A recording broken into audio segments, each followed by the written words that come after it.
ಆತ್ಮೀಯ ರಾಜ್ಯದ ವಿಜ್ಞಾನ ವಿಷಯದ ವೃತ್ತಿ ಬಾಂಧವರೇ, ಇತ್ತೀಚೆಗೆ ಮಂಡಳಿಯಿಂದ ಬಿಡುಗಡೆ ಮಾಡುವಂತಹ ಮಾದರಿ ಪ್ರಶ್ನೆ ಪತ್ರಿಕೆ ಒಂದರಲ್ಲಿನ ಒಂದು ಪ್ರಶ್ನೆ ತುಂಬ ಚರ್ಚೆಗ್ರಾಸವಾಗಿತ್ತು. ಅದು ಏನಪ್ಪ ಅಂದರೆ, ಸೊಲನಾಡನ್ನು ಒಂದು ಬ್ಯಾಟ್ರಿಗೆ ಸಂಪರ್ಕ ಮಾಡಿದರು. ಆ ಬ್ಯಾಟ್ರಿಗೆ ನೆಗೆಟಿವ್ ಮತ್ತು ಪಾಸಿಟಿವ್ ಟರ್ಮಿನಲ್ಗೆ ಸಂಪರ್ಕ ಮಾಡಿದರು.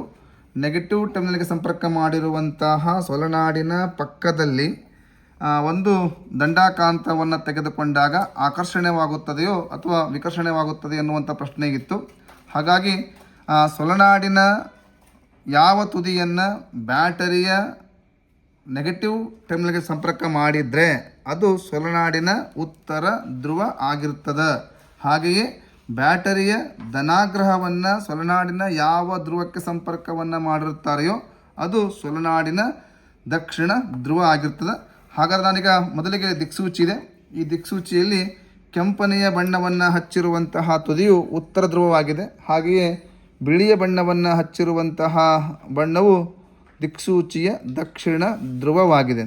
ಹಾಗಾದರೆ ನಾನೀಗ ಒತ್ತುಗುಂಡಿಯನ್ನು ಹಾಕಿಬಿಟ್ಟು ಈ ಒಂದು ಸೊಲನಾಡಿನ ಒಳಗಡೆ ವಿದ್ಯುತ್ತನ್ನು ಹರಿಸುವಂತೆ ಮಾಡ್ತೇನೆ. ಆಗ ಏನಾಗುತ್ತೆ ನೋಡಿ, ನಾನೀಗ ಒತ್ತುಗುಂಡಿಯನ್ನು ಹಾಕಿಬಿಟ್ಟು ಈ ದಿಕ್ಸೂಚಿಯನ್ನು ಈ ಸೊಲನಾಡಿನ ಪಕ್ಕದಲ್ಲಿ ಹೋದಾಗ ಏನಾಯಿತು, ಈ ದಿಕ್ಸೂಚಿಯಲ್ಲಿರುವಂತಹ ದಕ್ಷಿಣ ಧ್ರುವ ಈ ಸೊಲನಾಡಿನ ಧ್ರುವಕ್ಕೆ ಅಂಟಿಕೊಂಡಿದೆ. ಅಂದರೆ ಇದು ಸೊಲನಾಡಿನ ಉತ್ತರ ಧ್ರುವ ಆಗಿರ್ತದೆ. ನಾನು ರಿವರ್ಸ್ ಮಾಡ್ತೇನೆ. ಈಗ ನೋಡಿ, ಈಗ ಆಗ್ತದೆ, ಈಗ ದಿಕ್ಸೂಚಿ ಉತ್ತರ ಧ್ರುವ ಇದಕ್ಕೆ ಅಂಟಿಕೊಂಡಿದೆ ಅಂದರೆ ಇದು ಸೊಲನಾಡಿನ ದಕ್ಷಿಣ ಧ್ರುವ ಆಗಿರ್ತದೆ. ಮತ್ತೆ ನೋಡಿ ಮತ್ತೆ ಈಗ ಈ ರೀತಿಯಾಗಿ ಇದು ದಕ್ಷಿಣ ಧ್ರುವ, ಇದು ಉತ್ತರ ಧ್ರುವ ಆಗಿರ್ತದೆ. ಯಾಕಂದ್ರೆ ಇದು ನೆಗೆಟಿವ್ ಬ್ಯಾಟರಿಯ ಋಣಾಗ್ರಹಕ್ಕೆ ಸಂಪರ್ಕವನ್ನು ಮಾಡಿರುವಂಥ ಭಾಗ ಯಾವಾಗಲೂ ಉತ್ತರ ಧ್ರುವ ಆಗಿರ್ತದೆ. ಹಾಗೆಯೇ ಅಲ್ಲಿರುವಂತಹ ಪ್ರಶ್ನೆ ಅಂದ್ರೆ, ಈಗ ನಾನು ಮೊದಲಿಗೆ ಇದರ ಒಂದು ಉತ್ತರ ಧ್ರುವವನ್ನು ನೋಡಿಗ ಸಂಪರ್ಕ ಮಾಡಿದ್ದೇನೆ.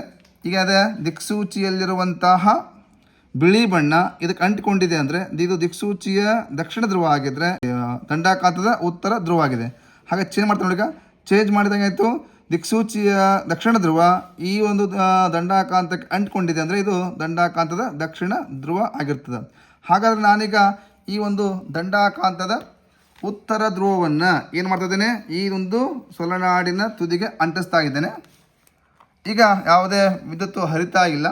ಯಾವಾಗ ಒತ್ತುಗುಂಡಿಯನ್ನು ಹಾಕ್ತೇನೆ ಆವಾಗ ಇವೆರಡು ಸಜಾತಿಯ ಧ್ರುವವಾಗ್ತವೆ. ಆಗ ಅದನ್ನು ದಬ್ತದೆ.